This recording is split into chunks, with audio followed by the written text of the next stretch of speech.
the short cut and screw version that we teach everyone back in the day, but this is the script that was on the drive. Okay, good job. Okay. So ring, ring, ring. Hello. Hey, Jen. It's Trishana. I'm doing good. How are you?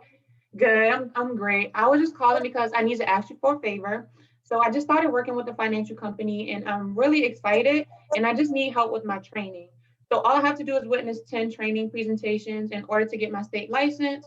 There are no cost or obligations and it'll only take about 30 to 40 minutes. Would you and your spouse be willing to help me out with this?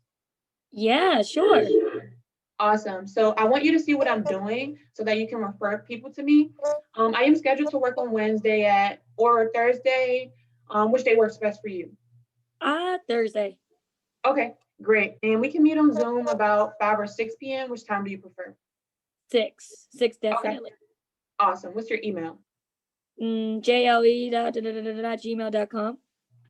Okay, thank you so much, Jen. I really do appreciate your support. So I will be coming with my trainer.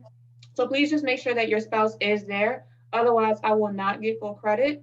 Also, if you have to change your schedule, please just let me know 24 to 48 hours in advance because any last minute changes will make me look really bad. Sounds good? Yes, sounds perfect. Good Awesome. job, Trishana. Give it up for Trishana. Now, Trishana and Mama V probably don't need the training. Hold on, we gotta call somebody else. Just joking. So, but listen, this is the script, guys. So when I was teaching Joey, right, when we have blitz, this is what's going on with blitz here. Many people are coming on because, of course, they want to be coachable. They want to listen. People want to succeed, guys. Okay, they want to be part of a team, a winning team. But I've noticed that they get on blitz, and for the newest people, they don't know how to set an appointment, so they're sitting there staring at their phone. So then they leave early from the blitz or immediately figuring out, oh, we're all just sitting here in silence. No, we're not. We're making calls, but they don't know what we're saying because we're all on mute, right? So we got to do a better job as leaders to teach our newest people how to set that appointment and how to overcome all of those appointment setting objections that we can go on to in another training. But all the resources are on YouTube and video recording and on the drive. So we want to, when I taught Joey, the confidence level of her being on the blitz was so much different than her just sitting there staring at the screen, right? Some people learn faster than others. We get it. And if you feel like you need to be do a one-on-one work session with that person, by all means do so, right? But we want to echo what Shaq is doing for us and making himself available by sitting on the blitz with us. We don't want to disrespect his time, and he doesn't really need to do it, guys. Okay, the guy makes $50,000-$60,000 a month passively. We want to get to where he is. So at one point, he had to sell out to his leader. We got to sell out to him and what his play is. So let's teach everyone this script, the newest people. Can you repeat that one more time, though? What you just said about selling out to his leader. You know, yeah, we gotta do our best job to sell out to our leader. And the reason why is because if you don't sell out to your leader, how is your team supposed to sell out to you?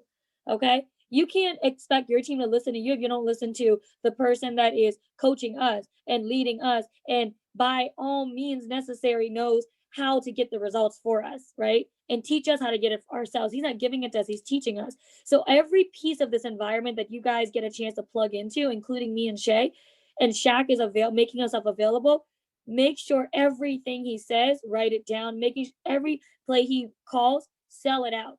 You want to be so good at promoting your business to your downlines that come in that they get so good at promoting to their downlines too, right? It's a trickle effect, right? Domino effect. So teach this to them, but make sure you're there and, kind of babysit a little bit at first before you let them on their own to set that appointment. You don't want to let them off too soon. So that's a disclosure. All right, Shay. That's really big because, oftentimes a lot of people come in and they really don't understand that, Jen. So we have to consistently, harp on that because yes, we are all adults, but it's funny how people will listen to bosses on the job, but then come into Primerica and in their own business and not follow the play.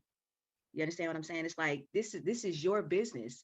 This is your coach. This is your mentor. This is your advisor. This is your leader. Right? So everything that Shaq has taught myself, I take heed. He was just texting me. I'm snapshotting, what he says, because I can't write it down right now. I'll snapshot it. If I'm on a phone with Shaq, I'm taking notes because of exactly what you just said. And listen, it's like your parents. You don't always like what your parents say, right? But you know why they're telling you what they're telling you when you're growing up. It's the same thing with your leaders, you all. So you just got to come in, follow it. And when your teammates see that, guess what? They're going to follow you and they're going to do the same thing for you. That's how that works. That's exactly how that works. All right, opening the QA. This is big. You can go to the next one, Jen. This also is a mentality. You've got to set the table, right? So there are 3 things that normally happen, sometimes all 3 when we show this, right? You guys know I harp about this first slide so much because I feel like it's an opener, right, to everything that we want to do on the qualified appointment, right? So remember, when you do the character reference or the feature, whichever you're running, right, you've already gotten them to like and trust you. You've introduced yourself. So now we're meeting on Zoom. Now you've already spoken to them. Now you've already spoken to the, about the trainee or whichever one you're going to use. Now we got to set up exactly what it is that we're doing. So we don't come in and blindside them. We let you know up front, this is what it is. Yes, this is training for Gabrielle. However, right, there are 1 or all 3 things that happen. People normally get really excited about what we do and they start thinking of people who that can benefit. If you think of anybody that can benefit from what training is doing, we would really appreciate you can introduce them to Gabrielle. That's big. So I'm telling you, yep, I thanked you in the beginning. I'm letting you know this is Gabrielle's training. However, there are 1 or all 3 things that people get when they see this presentation. The first one is excitement.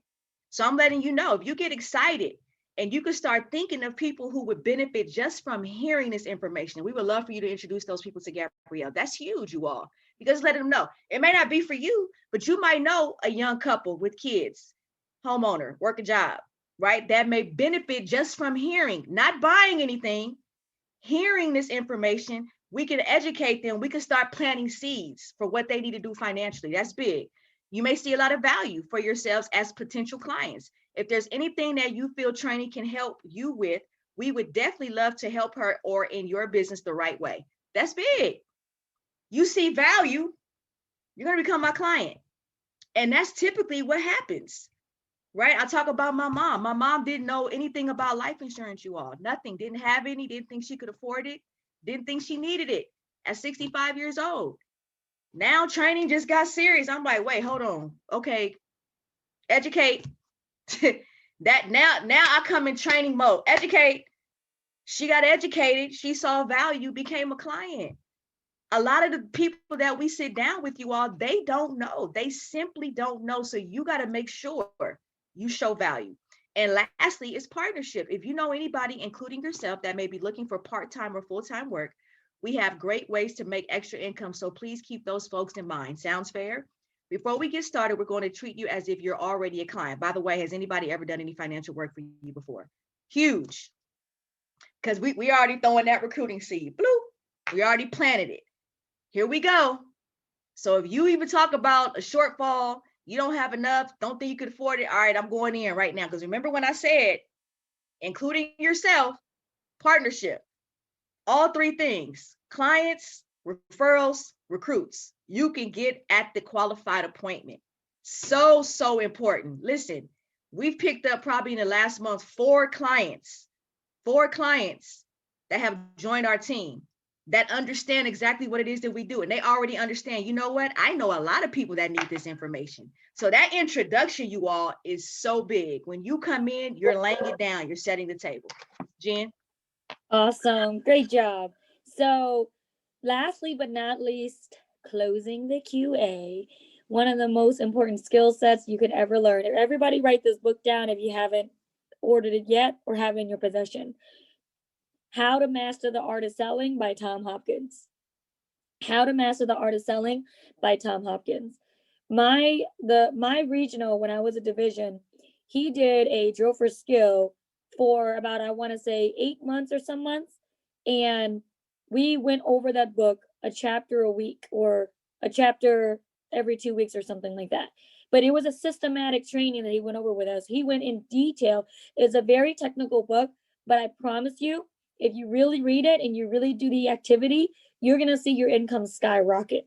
Okay, because that's what's made the difference between my competence and confidence as a trainer before the drill for skill he did and after the drill for skill. My income was way up after that, and I just wanted to go out more. And you know what crazy things happened? We had 5 district leader and above promotions in 1 month. 8 months in, after we finished basically the whole book. That's crazy, you know? And so learning how to overcome objections is great. And there's a lot of objections. We're going to go over 2 main ones. Okay. So the first one is I want to think about it. All right. So, let me see who's on here. Let me see who's Keenan. Hi, Keenan. Hey, Jen. Hey. Yeah, you ready to overcome my objection? I definitely am. All right. So you read the book.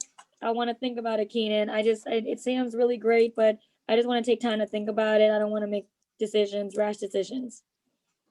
So can you tell me exactly what exactly do you have to think about? Is it me? Is it the way that I presented myself? No, you're fine. No, you're fine. You did perfect. I mean, I felt very comfortable with you. You did great. Okay. Do you think it's the company that I work with? Do you think there's something wrong with our credibility or anything like that?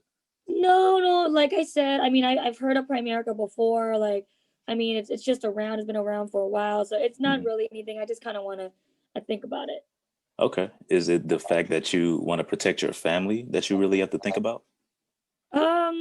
I mean, like, I think that's important. Like, we definitely need it. I know we definitely need it.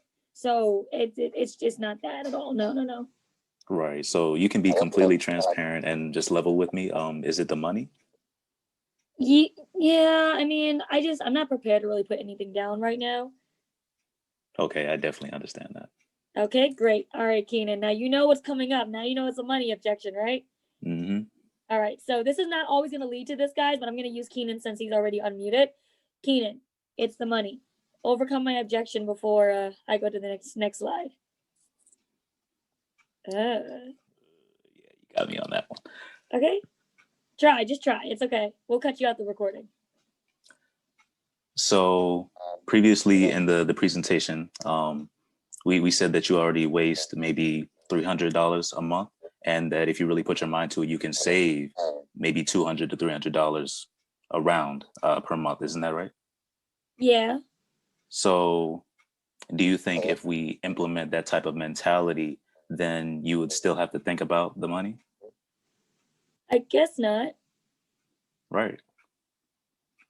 Good try, Keenan. All right. This is what it is. Go ahead. It's just the money, Keenan. Oh, do you want me to read that? Yep. Okay, got you. So I understand what you're saying. However, earlier you did say that you spend maybe $20 a day or around $600 per month. So I don't want you to spend any more than what you are already spending. I just want you to take some of what you already use and put it towards something that is better for your family. Does that make sense?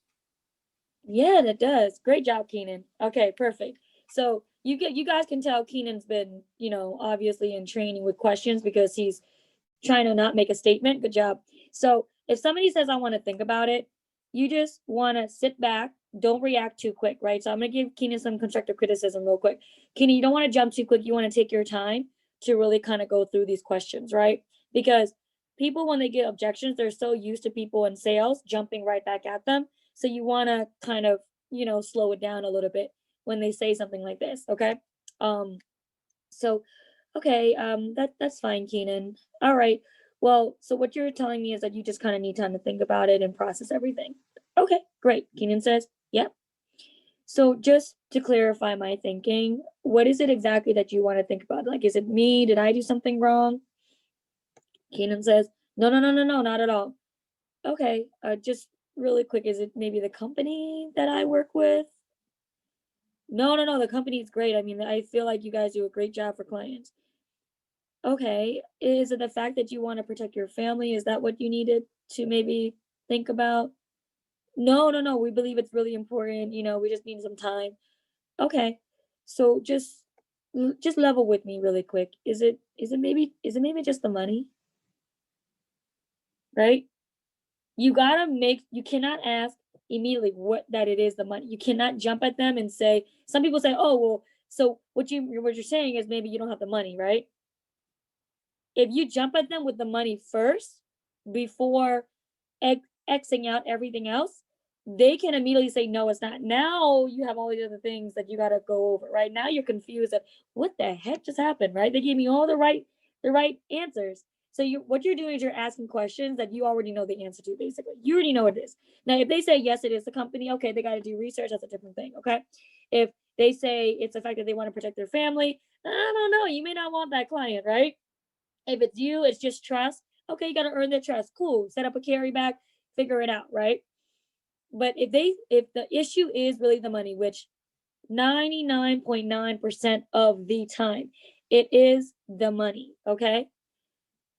Okay, so Keenan says, yeah, and it's in money. Okay, that's fine. Thank you so much for sharing that. I understand what you're saying.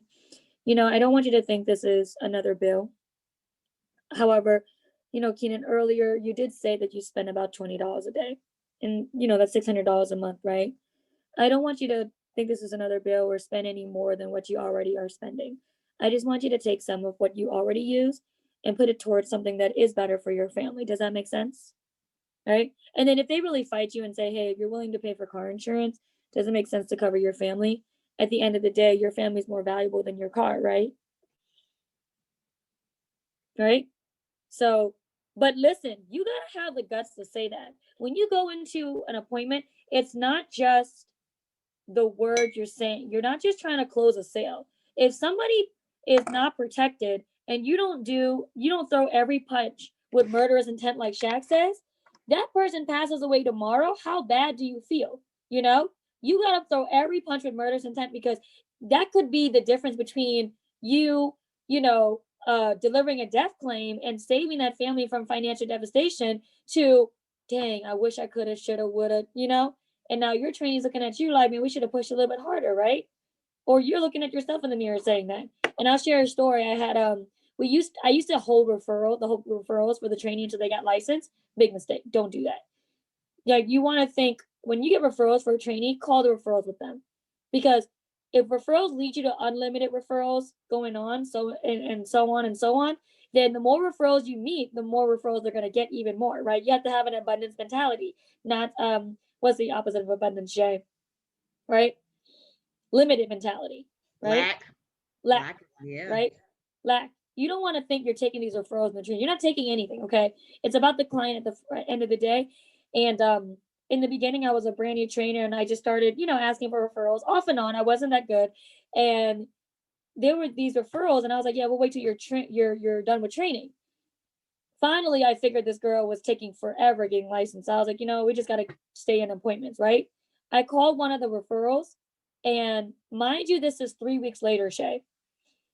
I called, and one of the referral goes, this is really not a good time. My son just got killed yesterday. I missed it by 3 weeks.